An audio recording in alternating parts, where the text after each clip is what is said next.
అధ్యాయము 13వ వచనం మనం చదువుకుందాం. నన్ను బలపరచువాని యందు నేను సమస్తమును చెయ్యగలను. దేవునికి స్తోత్రములు. హల్లెలూయా.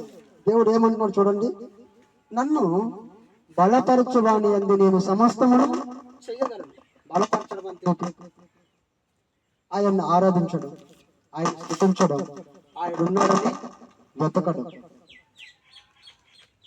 ఇలా ఎప్పుడైతే చేస్తామో ఆయన మన పట్ల ఏం చేస్తాడు, ఇంకా ఎక్కువ కార్యము చేస్తాడు. మనం వెతుకుతున్నామండి ఈరోజు లేదు, ఆయన ఉన్నాడని మరిచిపోయాం కదండి.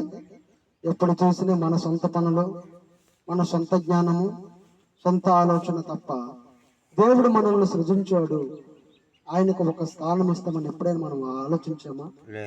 లేదు, ఆలోచించలేదు కూడా.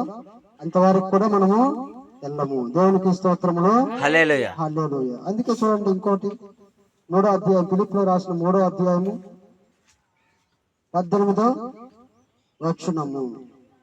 అనేకులు క్రీస్తు శిలువకు శత్రువులుగా నడుచుకొనుచున్నారు. వీరిని గురించి మీతో అనేక పర్యములు చెప్పి ఉన్నప్పుడు ఏడ్చుచూ చెప్పుచున్నారు, నాశనమే వారి అంతము, వారి కడిపే వారి దేవుడు.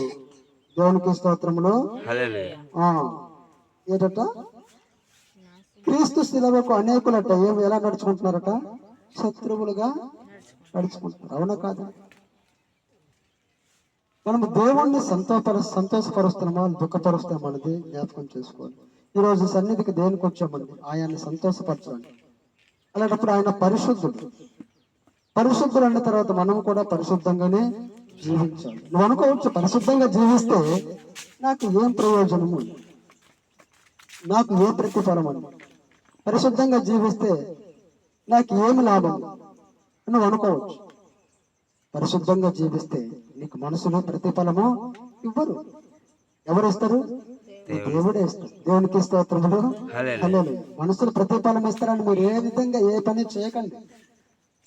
మనుషులు ఎప్పుడు కూడా ఏ ప్రతిఫలము ఇవ్వరు. మన నుండి పొందుకోవడం చూస్తారు తప్ప ఇవ్వరు. వాళ్ళలో ఏమి లేదు, ప్రేమ లేదు. దేవునికి స్తోత్రములు.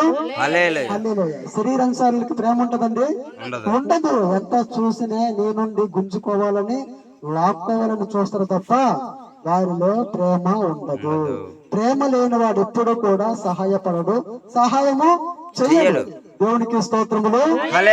ఇది చాలా ఇంపార్టెంట్, మీరు చాలా జ్ఞాపకం చేసుకోవాలి.